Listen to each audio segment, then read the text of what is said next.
As senator judges, it is your obligation na dapat present ka sa mga proceedings. Hindi naman sakop ng trabaho ng Office of the Ombudsman na magpa-disqualify sa 2028.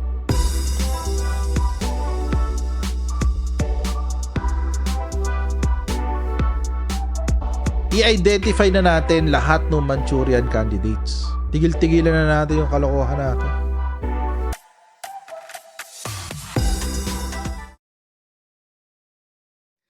Hello everyone! Welcome po sa ating channel. This is Coach Janner! What's up? Active yan. Active yan. So mga kababayan, tulad ng lagi natin ginagawa, maraming pong salamat at good morning, good afternoon, good evening po sa inyo lahat. Please don't forget to subscribe dito po sa Coach Janner Live YouTube channel. Pa-follow po tayo sa ating Facebook page, Tambay ng mga Coacheros, at meron din po tayong radio show every Saturday, Pinasabat with Coach Jared sa Radyo Pilipinas, Radyo Publiko, 8:30 p.m. Mapapakinggan nyo po yan sa 738 sa AM band at mapapanood sa Radyo Pilipinas, Radyo Publiko, TV stations or TV channels sa TV Plus, Channel 3, Channel 45 to 49 naman sa GMA For the Box. Diba? Mabilisan yan. Oo. Okay, game. Pag-usapan na natin si Ramil Madriaga, mga kababayan. Ramil Madriaga, may isa pa akong topic eh. O wag na lang. Wag na lang, no? Actually, may isa pa akong topic related naman to kay Marcoleta. Gusto yung daanan natin, sandali. Daanan na natin. Total naman, nandito na tayo. Di pag-usapan na natin, di ba?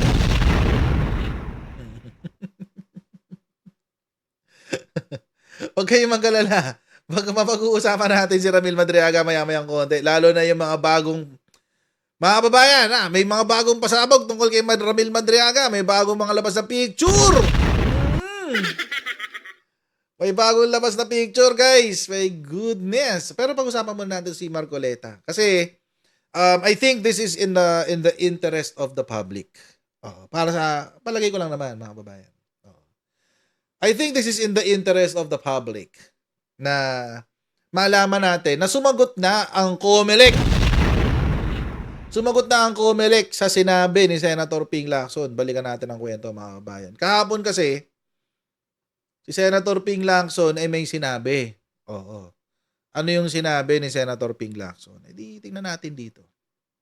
Sabi niya, Senator Lacson ibinunyag na may nagpe-pressure sa COMELEC para hindi pirmahan ang SOSE case versus Senator Marcoleta. Nako, eto na nga. Nako, eto na nga. Totoo kaya to? Basahin natin ang balita. Ang sabi, ibinunyag ni Senate Pro Tempore Panfilo Ping Lacson na may natanggap siyang impormasyon ukol sa umano'y pag-pressure o panggigipit sa COMELEC upang ang reklamo ukol sa reklamo laban kay Senator Rodante Marcoleta. Ayan.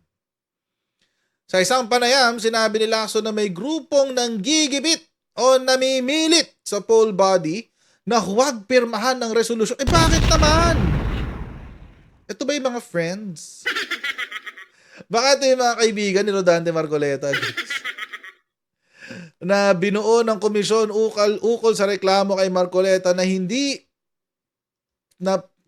pagdedeklara sa mga natanggap na donasyon sa ilalim ng kanyang SOSE, Statement of Contribution and Expenditures noong 2025 midterm elections. Ang source umano ni Lacson ay mula rin sa loob ng komisyon. Ito na nga. Ay, hindi natin alam kung yung religious group yan.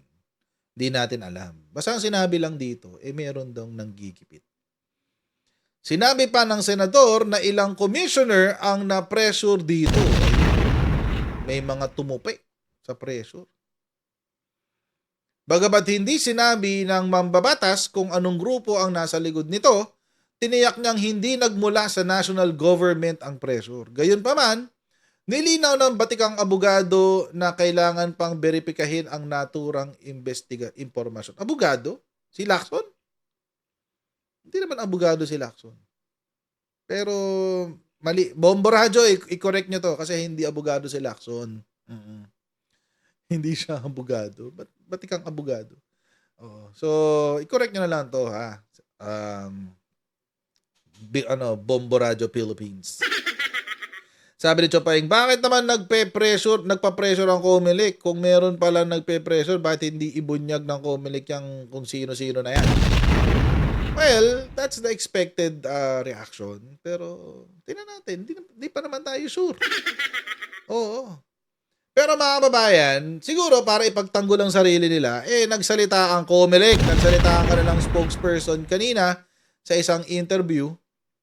At ito yung kanilang sinabi. Yan. Already know, the first thing we're going to ask is kamusta na yung kaso, hindi pa rin siguro kaso, pero yung investigasyon doon sa issue kay Senator Marcoleta sa kanyang pagtanggap ng campaign contributions. That's what you wanna call it. Yeah.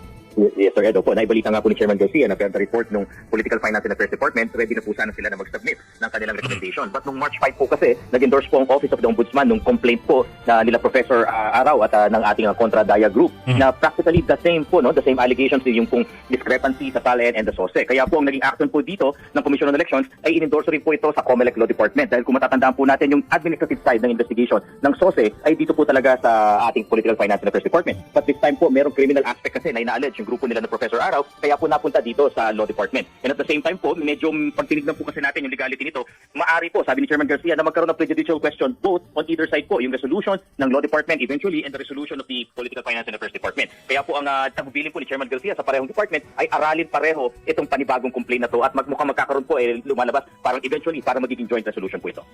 Okay. So, mga kababayan, ito yung paliwanag ng Comelec. Gawin nating simple ha, kasi may mga termino si Attorney John Rex Laudianco na binanggit. Sabi niya, dahil meron daw i-file sa ombudsman na kaso laban kay Rodante Marcoleta na related din sa kanyang SOSE and SALN. Take note, dalawa.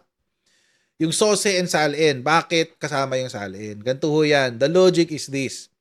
Yung SOSE, kaya nila isinama yan dahil that's the violation of yung hindi pagsama ng kanyang mga campaign donors is a violation of the Omnibus Election Code at it has separate penalties. Okay. Tapos at the same time, yung pagtanggap ng donation ni Rodante Marcoleta is also subject to BIR taxation. Bakit? Donation eh. So, dapat meron kang magbabayad kang donor's tax. So, it's also subject to, kasi income yan eh. Technically, income pa rin yan. Kahit yan ay donasyon. Pumasok pa rin sa yung pera. So, magbabayad ka ng 6% na donor's tax. So, doon naman papasok yung SALN. Kasi hindi dineclare sa SALN niya yung pumasok na donation. Nagigets niyo yung punto? Hindi siya pumasok sa sa SALN eh. Kung yan ay donation before the election period, it will be considered an income. So, bakit hindi siya nag-reflect doon sa SALN? Kaya kailangan sagutin ng BIR yung angulo na yun. So, kaya dalawa.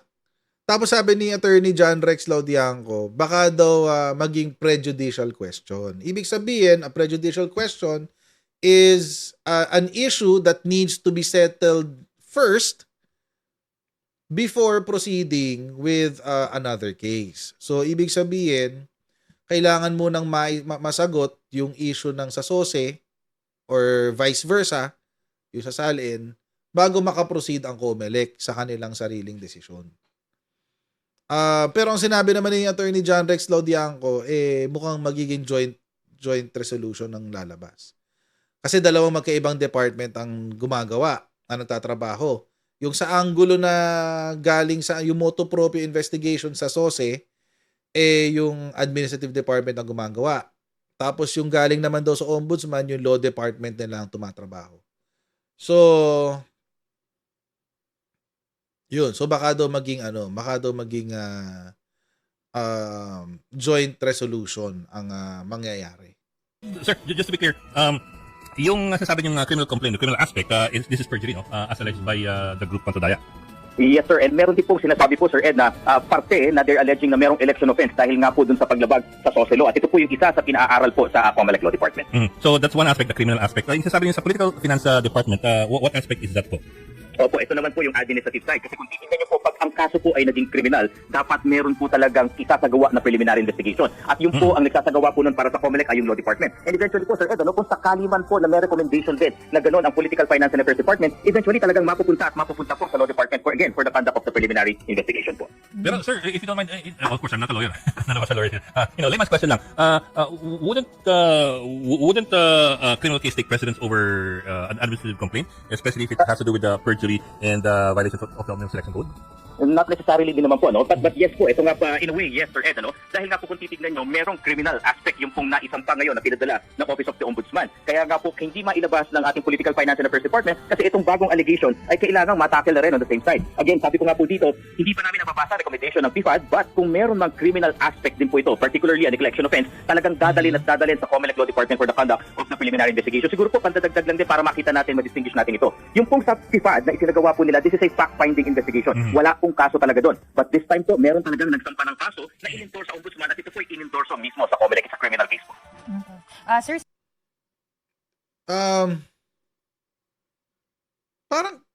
Parang hindi niya na-explain kung ba't mabagal.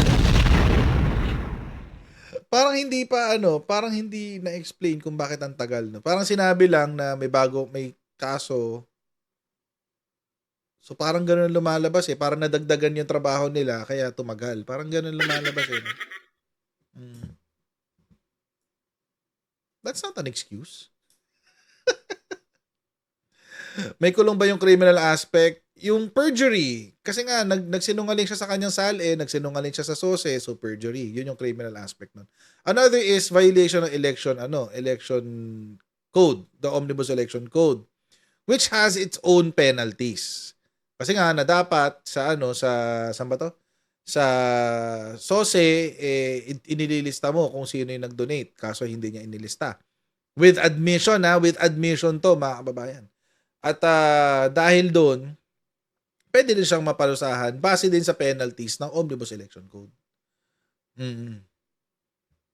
So, ayun. So, yun yung dyan. Yun yung pinag-uusapan ngayon dyan. Sinabi lang dito, ang paliwanag lang ng COMELEC, natatagalan sila ngayon dahil daw merong finorward ang Office of the Ombudsman. Okay. But it does not explain the delay lalo na doon sa anggulo ng yung motu proprio investigation nila. Kasi last year pa yun Tapos sinabi nila last month na, 'di ba, last month may interview ang COMELEC na natatagalan ng ang taong bayan, naiinis na rin ng taong bayan. Na-bring up yan dahil doon sa isuko ang KIG comment ni Marcoleta ang sagot naman ng COMELEC by the end of February daw or early March, early March pa rin naman kasi March 11 lang. Meron ng resulta yung sa kanilang administrative department. Kaso wala pa rin. Wala pa rin siyang decision. Ang tagal. Masyadong matagal. Parang parang palusot na lang Parang palusot na lang ang nangyayari, guys. si Chicky Verhel po ito, mag-dial back lang po ako ng konti, no? Kasi bago lumabas itong complaint ng ombudsman, kasi sabi nyo nga po nag-fact finding na, meron na nga po mga findings. Tama po ba ang pagkakaintindi ko? So isa sa key findings po ninyo doon ay hindi nga tugma yung SALN tsaka yung SOSE. But apart from that, ano pa po ang key findings ng investigasyon po ninyo? Ma'am, actually, wala pa pong nilalabas na findings o yung pong resolution sa fact-finding ang TIFAD. And definitely po, ito nga po yung pinapaliwanag ni Chairman Garcia, wala pong jurisdiction kasi ang COMELEC when it comes to SALN. Labas po yan Oh, sa jurisdiction walang po namin. problema doon. Yung So, SOSE. tinitignan nga po dito ng TIFAD ay yung pong pagkakaroon compliance dun sa rules on SOSE, whether it be a contribution or the expenditure. Kumbaga po, on the side lang, additional information lang in SALN, but it is not the meat of the investigation conducted po by the TIFAD po. Pero ngayon ay na-refer na po yung reklamo po at sabi po nga ninyo no, na hindi nyo nga sakop yung sa SALN. So yung mga findings na hindi pa nga nailabas dun sa SOSE po, will they stand or are you gonna start from scratch? Ano po yung mangyayari?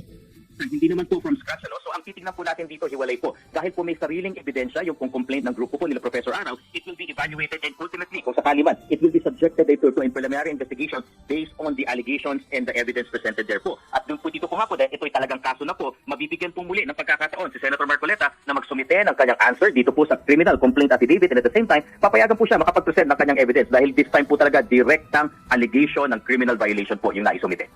Kung sakali pong mapatunayan no, na talagang may misdeclaration o talagang may paglabag sa campaign finance rules po, ano po ang magiging penalty o anong kakaharapin ng itong si Senator Marcoleta po under election laws?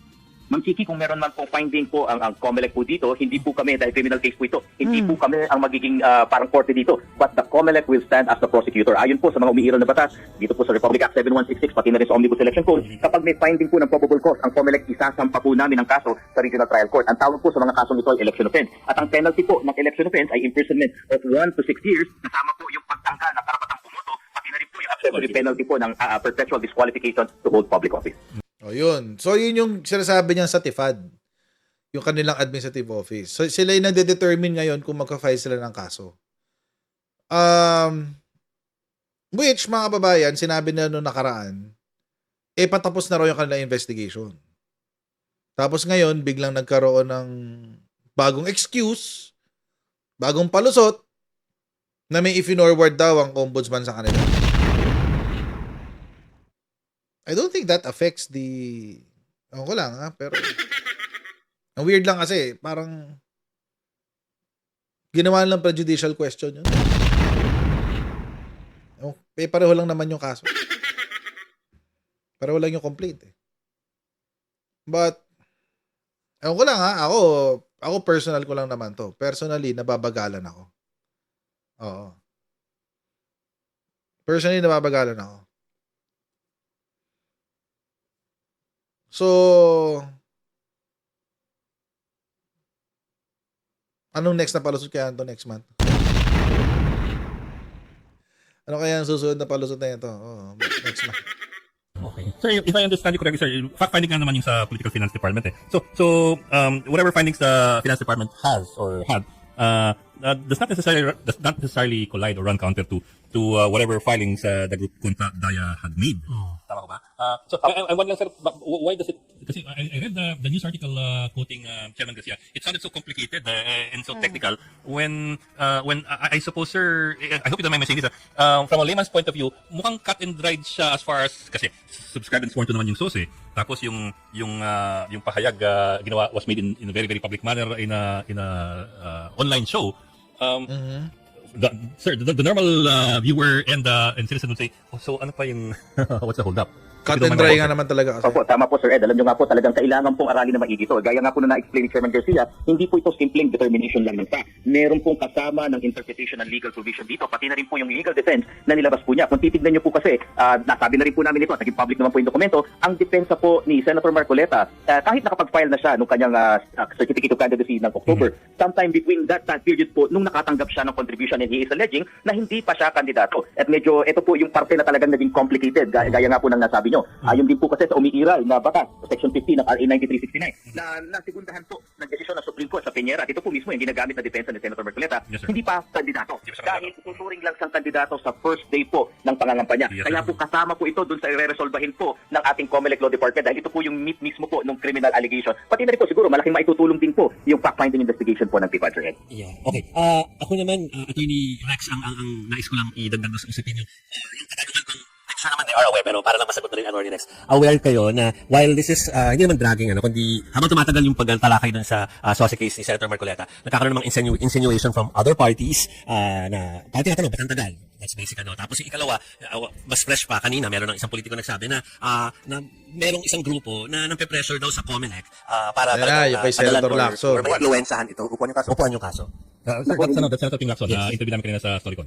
Ako, ginagalang po natin ang pananaw po ni Senator Lacson, pero sa tingin naman po namin, hindi po kami mag-pressure dyan. And in fact, immediately after po matanggap ng COMELEC mula sa Office of the Ombudsman, ang complaint na ito, ipinadaan na kagad sa proseso po. Patungkol naman po sa nasasabi po na medyo may katagalan po yung pag-imbestiga ng TIFAD, sa pananaw naman po namin na hindi naman po binibigyan po namin ng sapat na liway kasi yung investigador na talakayin, aralin at iimbestigahan talaga yung kasong ito. Dahil ultimately, sabi nga po namin, baka ang kabagsakan nito kasong kriminal, at kung magiging kasong kriminal po ito, Sir Ed, Sir Joey and Ma'am Chiki, kailangan kumpletong ebidensya namin. Kailangan pag sinampa namin sa korte ito, titindit ito at hindi basta-basta madidismiss na. Kaya po ganun kaingat po yung ating investigador po. So there's Ganon? Gusto niya lang sigurado na titindig sa korte? Kahit cut and dry na yung kaso? Kahit may admission na talaga hindi niya nilagay. Sinadya. Oh. There is intent na hindi na mag-violate ng provision ng Omnibus Election Code. Ando na yun eh. It's cut and dry. Sabi nga ni ano ba yung pangalan nun? Sinabi na eh. May intention. There is an intent to violate the provisions of the Omnibus Election Code. And besides, mga kababayan, hindi naman issue dito kung kailan tinanggap. Hindi issue dito kung kailan tinanggap. Ang issue dito, hindi niya inireport ng tama.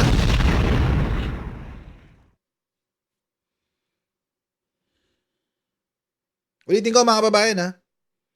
Ang issue dito ay hindi kung kailan niya tinanggap yung donasyon.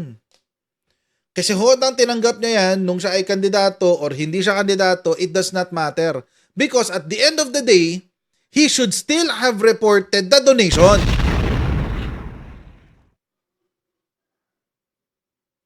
Anong issue? Kasi alam niyo mga kababayan, yung SOSE, sinasubmit yan, parang if I'm not mistaken, after 2 months after the election. Ganun siya eh. 2 months after, parang may deadline yan eh. Parang 2 months after the election yata. Wait. I'll just make sure.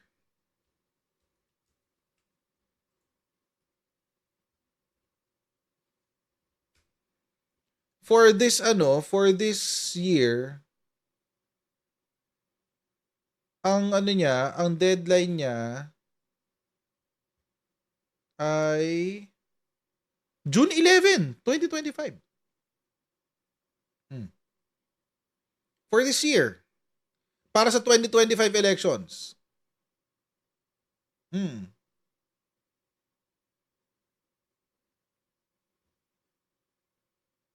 Oh.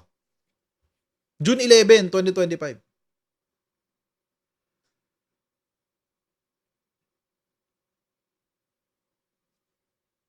So, ano issue? Hindi ko nai-gets yung, at saka ang labo nung depensa ni Marcoleta. Tinanggap daw niya, hindi pa siya kandidato. O sige, walang problema, tinanggap mo. O di dapat inireport mo sa yung salin. O inireport mo as a donation sa'yo. By someone, dapat nagbayad ka ng donor's tax mo.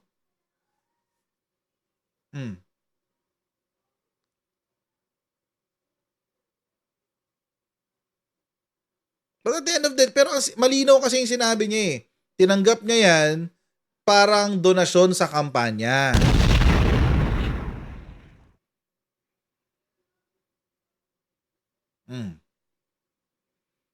Malinaw eh. There's an admission na tinanggap niya yan for campaign. So, but again, mga kababayan, the point is, hindi mo ni-report yung donasyon. And you declared na this is for the campaign. So parang parang hindi na parang hindi na, ewan ko lang COMELEC, pero itong si COMELEC parang umurong yata ang balls ni COMELEC bigla. Nagumpisa yan kay Chis Escudero eh.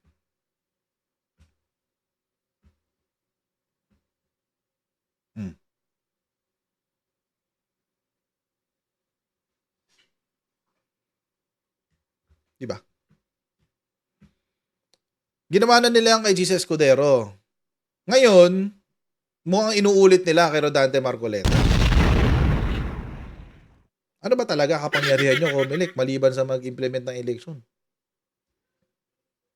Nag-omnibus election code pa kayo, hindi nyo rin pala may implement.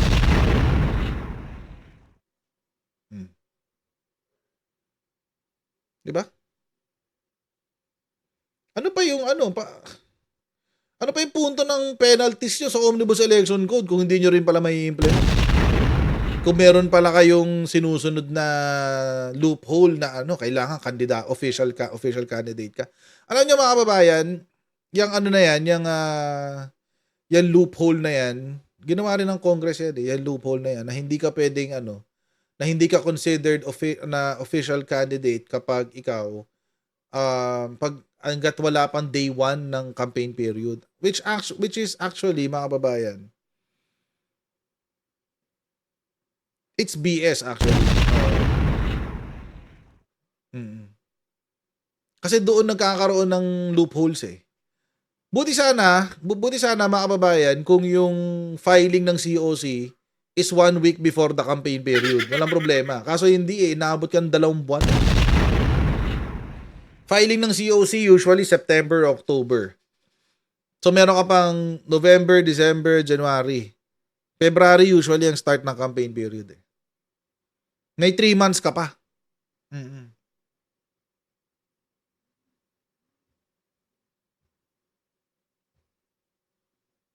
Ewan ko. Ang weird lang ng ginawa nitong Comelec.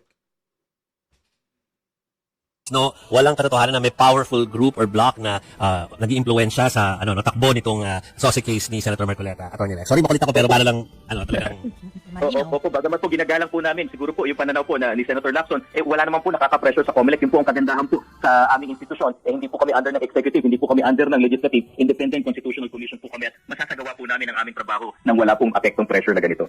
Sir, can I ask you a hypothetical? If a person is not yet a candidate technically under the Peña ruling, does he have any obligations or responsibility or liabilities?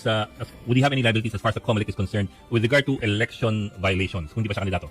Actually, sir, ito nga po talaga yung ire-resolve po ng dalawang departamento namin. Ititimbang ito yung kung katotohanan na nailabas at dapat kailangan mag-comply sa declaration sa SOSE at yung depensa na hindi pa naman ako kandidato at wala pa ako obligasyon na ideklara lahat ng ito. Ito po talaga yung pinagbabangga, yung facts at yung law at yung implication ng mga bagay nito sa kaso ang ultimately magiging resolution po ng COMELEC, sir Ed. I understand, sir. Pero Kasuhan nyo na lang, tapos dalhin nyo sa Supreme Court. Para mag-iba yung decision. Kasi alam nyo mga kababayan, kung I know that's unusual. Hindi usual yun. Pero lalo na kung may ganito, 'di ba? 'Di ba? Kasuhan nyo na lang, pag natalo, i-appealan nyo hanggang Supreme Court. Tingnan natin kung mababago ng Supreme Court yung interpretation ng batas. According to its original intent. Diba? Kaso nga lang, matagal na panahon yun. Pero at least, nakatali si Marcoleta sa kaso. Dedepensahan niya ng dedepensahan yung sarili niya hanggang umabot sa Supreme Court. Para maging malinaw na. Diba? Kesa hindi magkaso, sino ang mukhang tanga dyan? Tayong sambayan ng Pilipino, mga babae. Tayo ang gagawing dyan, inutil ng mga nakaupo sa COMELEC. Nag-rules pa kayo, di sana hindi na kayo nag-rules. Kung ganyan din pala gagawin nyo. I'm wondering lang, assuming that it's not Senator Marcoleta, if it was any other person in any other election cycle, would that person be obliged to declare any amount that he receives before he becomes officially a candidate? Actually, pareho rin po yung sagot namin kahit sino po yung mailagay dito, whether ito po nga inanalo o hindi nanalo. Talagang kung gagamitin po itong depensa na ito, yung Peñera, yung Section 15 ng 9369, ay ultimately magbabangga po talaga yung intention ng Republic Act 7166 at itong provision na ito sa ating automated election system law. Kaya nga po siguro maidagdag ko na rin, Sir Ed, noon pa po ang COMELEC na mismo ang nananawagan na sana mapalitan, mabago itong Section 15 na ito dahil ang dami pong complications nito. Katulad nito, meron po sa SOSE. In fact, ang una po namin naging problema dito, Sir Ed, Sir Jovi at Ma'am Chiki, ay yung nawala na yung premature campaigning. Nakita po natin, nakapag-file na ng SOSE and yet wala pong magawa ang COMELEC dahil yan ang umiiral na batas at yan ang naging desisyon ng Supreme Court. Kaya po kami ang kauna-unahang nananawagan ng repeal or even kahit na po amendment man lamang nito. Maibalik yung katulad sa Omnibus Election Code gaya ng naipapatupad natin sa Barangay Election. Pag-file ka ng SOSE, kandidato ka na lahat na bawal, lahat na ng requirements applicable na COC. sa iyo. Sir, you mean COC. COC? Opo, ng certificate of candidacy po. I'm sorry. I'm sorry po. Sir, sorry, Pablo lang. Again, we're not lawyers kasi. So, we're really curious about this among other cases. Di ba, if you receive a donation under any other circumstance except for purposes of your candidacy, that's you're liable or you're obliged at least to pay to pay donors tax for any yes, donation. yes. Exempted lang ata dyan yung donation for campaign expenses yung di ba sir, tama ba? Yung sa kampanya, that's a particular exemption from donors tax. Tama po, nandun po yan sa ating mga batas panghalalan na yung pong donasyon na tinanggap mo para sa pangangampanya, ito po ay hindi mabubuwisan. Pero magkakaroon po ito ng parte kung ito ay merong parte na hindi mo magagamit. Pero generally, Yes, yan sir. nga po ang rule po. Opo. So, yun ang complicated. Pero ang dinideclare niya, nakuha niya yon prior to his being an official candidate. Diba? Kaya nga sinasabi natin kanina, mga kababayan, dapat may donor stock siya. Income yun eh. Kung donation yun for the campaign, o di, ang ilulusot niya kay ang ilulusot niya kay BIR, ginamit ko to sa kampanya. So, hindi niyo ko pwedeng taksan. Diba? Tapos, ang ilulusot niya kay Comelec, hindi pa ako kandidato nito. So, okay lang na hindi niyo ako dapat parusahan kasi hindi pa ako kandidato. Ano ba talagang masusunod? Diba? See the stupidity of the whole thing. Kung palulusutin nila si Rodante Marcoleta dito. Di ba? Kay BIR sasabihin niya, ay hindi donor, hindi to donation, this is an exemption to the donor's tax sa 6% kasi pangkampanya to. O tapos, doon naman sa kabila, sasabihin niya, hindi niyo ako pwedeng penaltyhan sa SOSE. Hindi ko talaga to dapat ilista kasi hindi pa ako kandidato nung nakuha ko. See the stupidity of the whole thing. Kaya nga dapat dapat kasuhan nila si Rodante Marcoleta. Dapat kasuhan nila si Rodante Marcoleta. Lalo-lalo na dun sa violation na hindi niya dineclare sa SOSE yung kanyang campaign donations. Kasi yun yung magiging epekto nun eh. Pupunta siya kay BIR, sasabihin niya, hindi niyo ako pwedeng taksan dyan kasi exempted yan, ginamit ko yan sa campaign. Pagharap naman niya sa Comelec, hindi niyo ako pwedeng penaltyhan according to hindi ko kailangan i-declare yung pera na yan dahil yan ay kinuha ko before nung ako yung naging official na kandidato. What the hell? Sa lulugar dyan? Oh. Ayan, correct. Romel Surat, bending the law. Diba? Bending the law.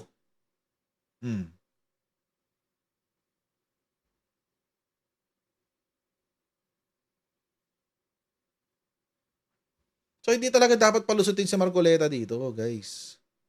Siguro, no? Opo. So, yan, wala po sa jurisdiction ni Comelec again. It is with the BIR po.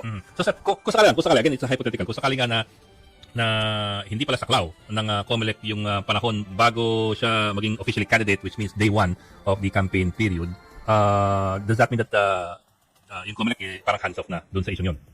Ay, hindi naman po dahil po kung sakasakali nahihilingin ng ating Bureau of Internal Revenue yung pong mga bagay na meron na public records ang Comelec. Alam niyo naman po itong mga bagay na to ay maaari naman po naming maibigay. Ganyan naman po sa pamahalaan sa mga official inquiries and investigation. Maaari po yan lalong-lalo na nagiging public record po ito. Hindi naman po ibig sabihin po na porket na nakita namin na labas sa jurisdiction namin ay parang baliwala na po yun. Hindi po ganun ang tema ng mga investigasyon sa Pilipinas. Yes sir. But in that case, you're referring to cooperation. I'm referring particularly to prosecution or at least a financial charges. Opo. Wala naman po nakakapigil po sa BIR na mag-launch ng kanilang investigation o kaya po kahit sino man po tao na magsampa sa BIR. Ang BIR din po, pwede rin po sila magsampa sa korte na ng mga bagay patungkol po dito. Actually, what I'm trying to dapat, sir, if I'm getting right is, kung sakaling ganun nga, na hindi na saklaw ng Comelec yung jurisdiction na yun, that would be another department or agency, which is in this particular case, the BIR. Tama po, Sir Ed po. See? Parang wala talagang habol ng sambayan ng Pilipino dito kay Rodante Marcoleta Wala. Monta nga, di ba?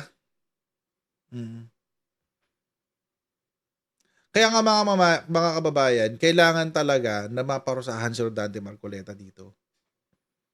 Because yung he will set a precedent This case will set a precedent for officials na katulad ni Rodante Marcoleta na gusto magkaroon ng loophole na tatanggap lang na ayaw nilang ilista yung kanilang mga donors. Ayaw nilang maging transparent sa kanilang mga donasyon. Eh malay ba natin kung yan ay galing sa isang politiko? Bawal yun. Malay ba natin kung yan ay galing sa isang religious institution? Bawal din yun. Malay ba natin kung yan ay galing sa isang foreign country? Bawal din yun. Pag pinalusot nila si Marcoleta, ang lusot niyan is, wala, binigay sa akin to before election period. Diba? Nagka-omnibus election code pa. Kalokohan niya. So dapat ma-resolve ho talaga to. At kailangan magkaroon ng malinaw na sagot dito ang COMELEC. Kasi maraming gagaya dito. Nakikinikinit ako na yung mga kandidatong gagaya dito. Lalo na yung mga binabayaran ng China. Palusot yan.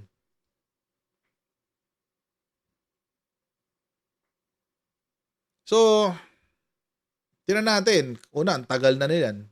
Sobrang tagal na niyan. Pangalawa, magulo sila. So sana one of these days maisaayos nila yung kanilang mga buhay, guys. Okay. So mga kababayan, hanggang dito lang po muna tayo sa ating live stream today.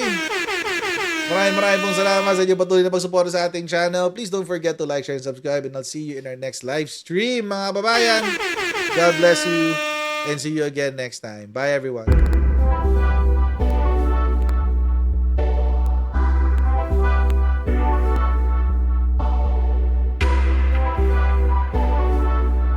As senator judges, it is your obligation na dapat present ka sa mga proceedings. Hindi naman sakop ng trabaho ng Office of the Ombudsman na magpa-disqualify sa 2028.